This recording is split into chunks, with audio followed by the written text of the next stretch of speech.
Chào cô bác, anh chị em và các bạn. Hôm nay Bình Khuyên chia sẻ thêm một loại bánh ngon, vừa giống như là pizza mà cũng vừa giống như là bánh mì. Không biết đặt tên là bánh gì luôn. Bánh thơm ngon dễ làm. Cô bác, anh chị em và các bạn cùng Bình Khuyên làm bánh này cho gia đình, cho các em bé nó thích lắm. Ngon ghê chưa? Cách làm đơn giản dễ dàng, nhanh lẹ lắm, nhẹ nhàng cho các chị em không có máy nhồi bột vẫn làm được bánh này. Bây giờ mình sẽ cùng bắt đầu.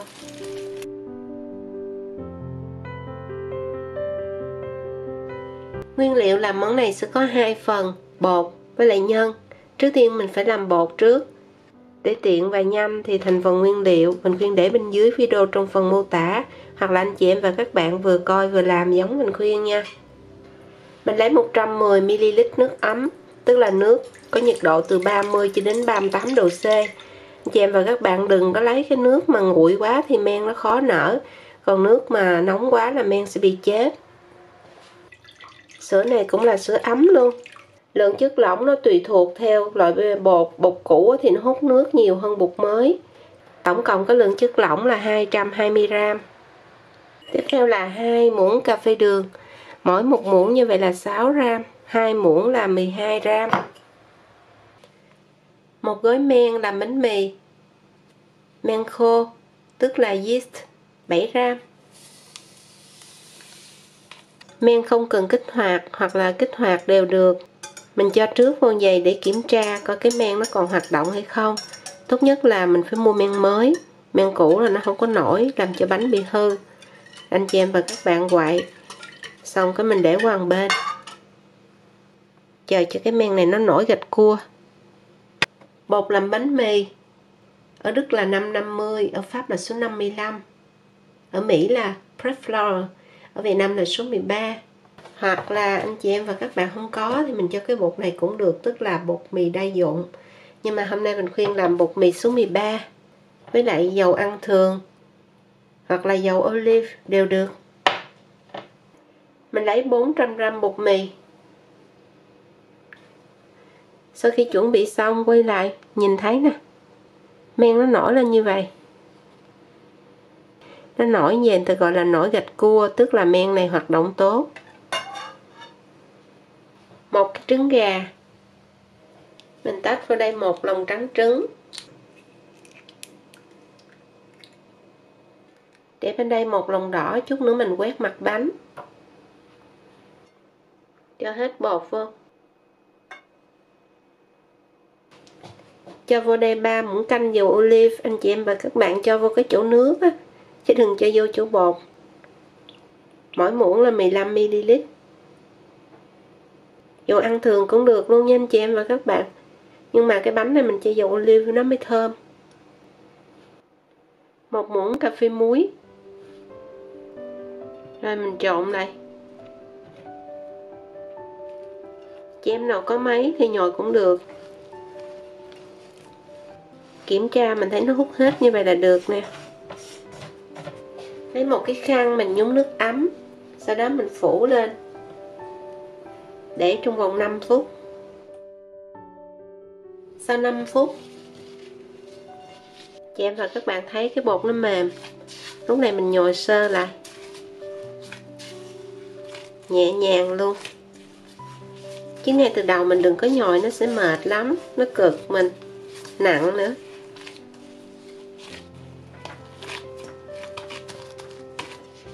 Mình để đây thêm 5 phút nữa, mình nhồi lại một lần nữa rồi mới ủ.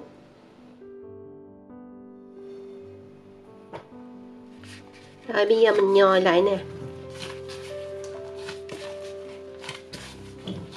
Như vậy thì chỉ cần mình nhồi khoảng tổng thời gian mình nghĩ là khoảng 1 phút thôi, thì mình có một cái khối bột dẻo, mịn, không dính tay. Nó có độ đàn hồi tốt luôn á. Khỏi tốn thời gian nhồi. Nãy giờ cái thời gian nhồi của mình khuyên là thời gian thực tế luôn đó.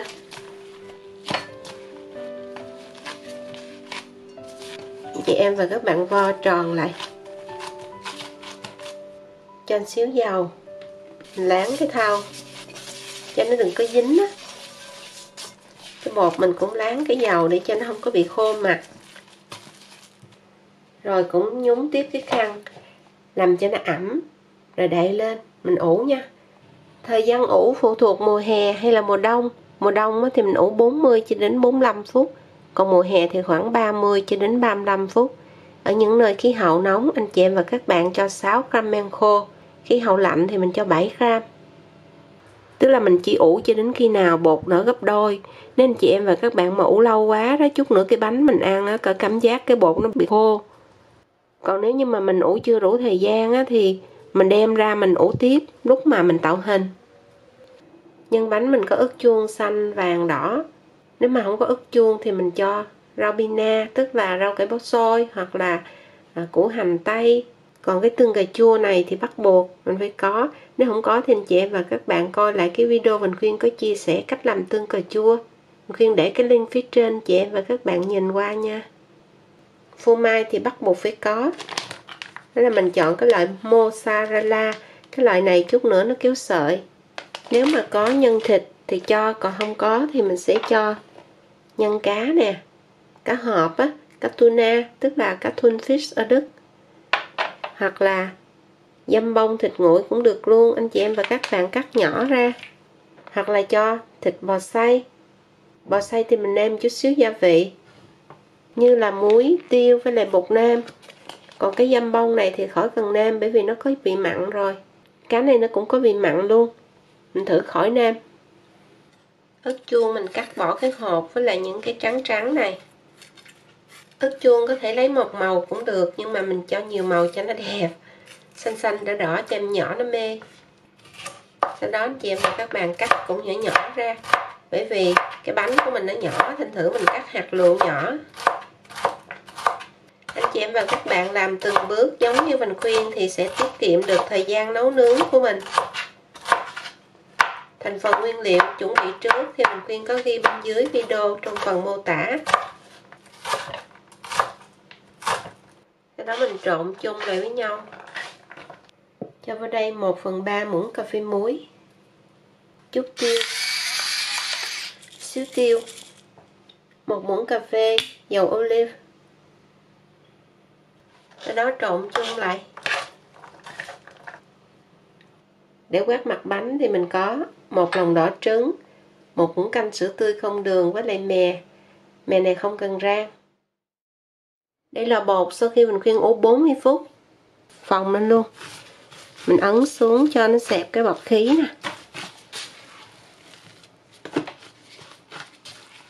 Gấp lại.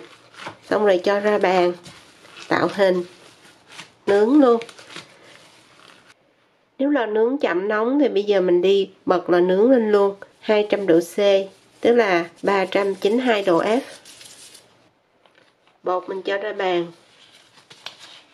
Vo cho nó tròn, xong rồi mình chia đều ra làm 6 phần bằng nhau, tức là làm 6 cái, trung bình khoảng 120 gram một cái. Sau đó mình lấy cái ướt chỗ mà cái đường cắt đó, chị em và các bạn lật qua vậy, cho cái phần khô nó vô trong và mình vo tròn.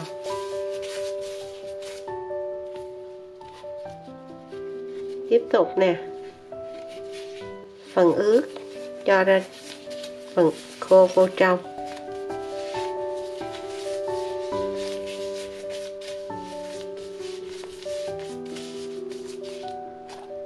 Làm cho hết 6 cái.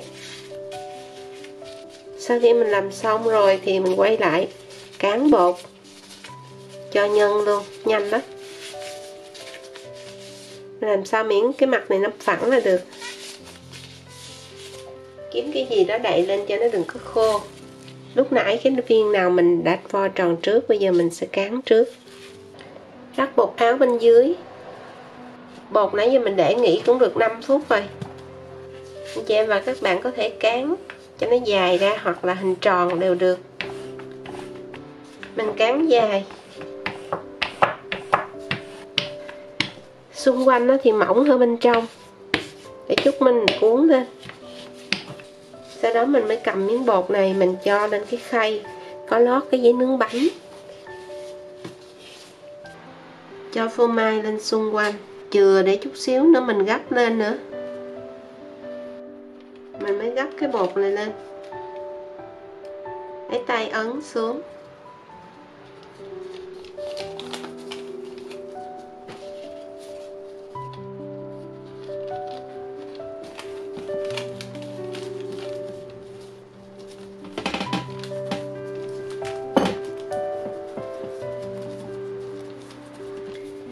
Nhớ lấy nĩa xăm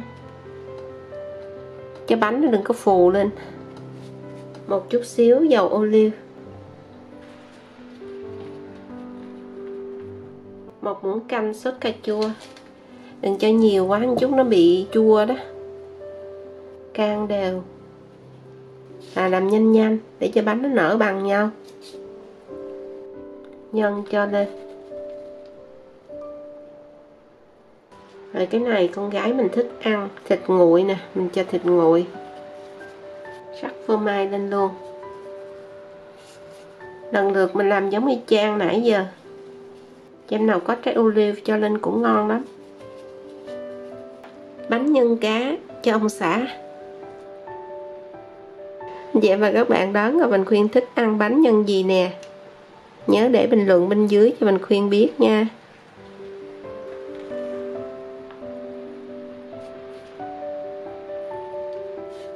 Cho sữa, sau đó đánh đều. Quay qua cái nào lúc nãy mình làm trước thì bây giờ quét trước. Mình nướng 5 cái ở đây, còn một cái trong nồi chiên không dầu. Chị em và các bạn chỉ cần quét một lớp mỏng lên thôi, xung quanh cái rìa bánh để vừa lên màu vừa dính mè.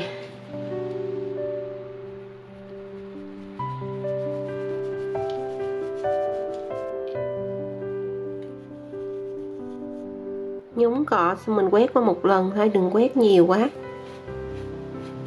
Bây giờ lò cũng nóng rồi, mình quét xong là cho vào nướng luôn. 200 độ C tức là 392 độ F. Thời gian nướng tùy thuộc theo cái lò, cho đến khi mình nhìn thấy nó vàng là được. Khi lò đạt được 200 độ C, mình để tầng thứ 2 tính từ dưới lên, tức là tầng thứ 3 tính từ trên xuống. Mình sẽ nướng trong vòng 18 phút hoặc là tùy theo lò. Anh chị em và các bạn sẽ canh nha. 392 độ F. Anh chị em và các bạn lấy cái vỉ ra, sau đó đóng lại để làm nóng lò trong khoảng 3 phút ở 180 độ C tức là 356 độ F. Bột mình cán ở bên ngoài xong, cái sau đó mình mới cho vào trong cái giấy nướng bánh. Cho vào giấy nướng bánh xong rồi mình mới xăm bột cho nhân. Nói chung là mình làm ở trong đây nè, nếu mình làm bên ngoài mình cho vô sáo thì nó khó lắm, bởi vì bột mềm. Nướng trong nồi chiên không dầu thì nhanh hơn là lò nướng, bởi vì nó chức năng nó có cái quạt đó. Chị em và các bạn để 180 độ C thôi. Và sau đó thì 180 độ C và 6 phút. Ngon quá anh chị em và các bạn ơi, mình khuyên nướng là 18 phút đó. 180 độ C 6 phút trong nồi chiên không dầu. Và bảo đảm ngon như tiệm luôn. Mình khuyên vừa chia sẻ xong đến cô bác anh chị em và các bạn cách làm bánh. Mình khuyên chúc nhà nhà có bánh ngon, chúc các em bé ăn ngon. Và bây giờ thì xin chào tạm biệt và hẹn gặp lại ở video kỳ tới. Nhớ đăng ký kênh để đón nhận thông báo khi Bình Khuyên có video mới. Bánh này có thể ăn nóng, ăn nguội cũng đều ngon. Mình Khuyên bẻ một cái ra để chị em mình nhìn thấy cái bánh nè. Ngon lắm luôn đó.